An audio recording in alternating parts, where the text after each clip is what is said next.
So maligayang panonood po sa lahat. So share lang natin itong Daihatsu at Tri-Wagon. So ito po yung katumbas ng mga DA64W. So yan, automatic din po ito. So nakuha natin to as is. Yan, ito yung itsura niya dati. So share ko lang sa inyo kung ano ba dapat. Mas maganda kasi na alam natin yung itsura ng kukunin nating unit bago yung ma-recondition siya, para at least alam natin yung mga dents o meron man. Halimbawa importante po yung sa makina at saka yung sa chassis. Yan yung mga kalawang o yung mga leaks po ng ating makina. So dito na tinitingnan natin dyan, okay naman at pinaandar din to, ayos din yung kanyang andar at ito normal lang naman kasi surplus at medyo matagal na rin tong nakatambak sa yard bago natin kunin.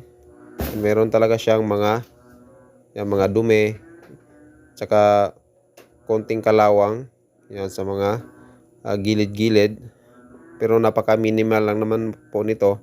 So ito ay ang model niya is Atray. So from Daihatsu, which is a sister company ng Toyota. So, ito yung mga stock na upuan niya. Ito yung pang-ilalim niya. Yan, so wala naman tayong nakikitang leak dyan. Yung maganda pa rin, wala pang mga kalawang yung kanyang transmission. Dito lang, normal lang naman yan sa ating exhaust. Yan, may kalawang talaga yung ating exhaust. Tapos dito, dumi lang din dito sa ilalim niya, itong engine cover niya. Yan, check natin kung merong mga leaks. Yan, pati siya dito sa kanyang makina. Yan. At saka check nyo rin din, yan, yung chassis. Yan, kung merong mga yupe, ganyan, mga kalawang. So, importante po yan. Kasi kapag masyado nang may kalawang, ay mahina na po yung ating van na makukuha pagka ganon. Ito yung hitsura niya. Yan. Yung makina nga pala nito ay KF. So merong EF at saka itong KF na engine. Yan yung mga wiring niya dito bago siya i-convert. So ito ay ongoing pa sa time na to. Mamaya papakita ko sa inyo yung upgrade na siya from left to right. I mean from right to left drive pala. Yan, to yung kanyang na full weld na dito. So pagkatapos niyang ma full weld ay pipunturohan na rin yan. Tapos dito ay binigyan tayo ng may-ari ng seat cover. Yan, kasi meron siyang extra na seat cover. Yan, binigay lang sa atin yan. And then ito na siya nung pagkatapos niyang ma-retouch. So semi was over lang to kasi as is lang tong kinuha natin. Bali bonus na lang tong binigyan tayo ng semi was over na pintura. Yan, ito yung mga stock niya dito. Yan yung body niya. Yan, meron siyang yung na full weld ay nilagyan ng anti-corrosion. Tapos dito yung mga dents, yan, minasilya lang. Tapos winas over na pintura. Kasi nga ito ay as is lang nakuha natin. So hindi ito full recon. So kung full recondition yung kukunin nyo, makakapili kayo ng gusto nyong kulay. So yan, basag din yung glass nito. So yan, pinalitan po yan ng bagong glass. So yan na po siya yung ongoing na pintura niya. Ang kagandahan lang po nito is at least alam natin yung itsura ng ating nakuha na van bago natin bilhin. Yan. Saka alam natin yung kailangan nating for the future na upgrades. So ito pala ay 4x2 na turbo. So yan, turbo na rin po ito. So mas mura po ito kumpara sa mga Suzuki na like D64V or D64W. Kasi nga ito ay konti pa lang to ngayon sa Pinas.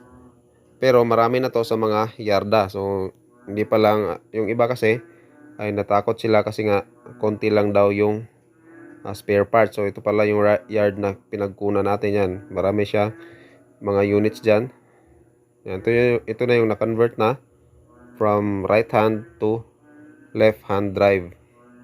At saka ano tong gamit na conversion dito is machine shop.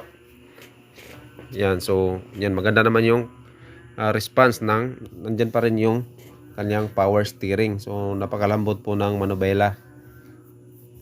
So yung iba kasi ay takot silang bumili daw kasi nga yung sa spare parts, kaya at saka bago pa lang din itong Daihatsu.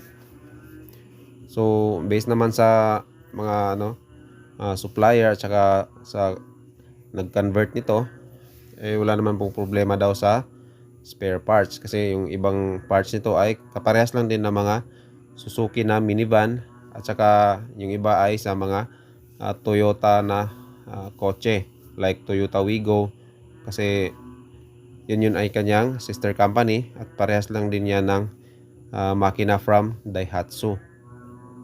So dito ay yan na binaffing na dito pagkatapos ng conversion.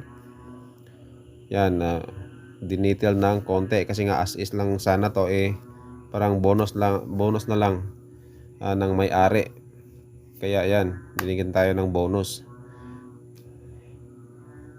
At dito nagpa-final na dito ng paglilinis at saka yung wirings. Inaayos na din yung wirings, yung mga signal lights natin. Yan, meron na din siya yung kanyang original na ceiling at saka yung matting. At dito nagbi-bleed na rin po si kuya ng ating brake. Yan. Kasi kapag kinonvert ay talagang wala pa yung brake. Yan, kinargahan na po ng bagong brake fluid. Tapos binibleed. So yan, nagpa-finalize na po. Inabot na tayo ng gabi dito. At nagpa-finalize ng mga kailangang ayusin sa wirings. Yan po, so kinabukasan at okay na yung ating unit. At final, yan, pinilitan na natin ng bagong baterya para iwas po ng aberya. So 136,000 po yung ating nakuha na unit, yung Daihatsu Atray. Yan, ito yung pangilalim niya. Yan, so konting linis na lang sa pangilalim. So siguro pagka change oil din natin to at saka change ng transmission fluid. Yan, so hindi kasi kasama kapag as is lang kasi to. So siguro sa iba na lang natin o tayo na lang mag change oils. Saka ito merong leak sa kanyang power steering na hose. Yan, buti ay maluwag lang din naman at naayos din. So yan, tapos na yung ating unit. So comment lang po kayo kung may katanungan.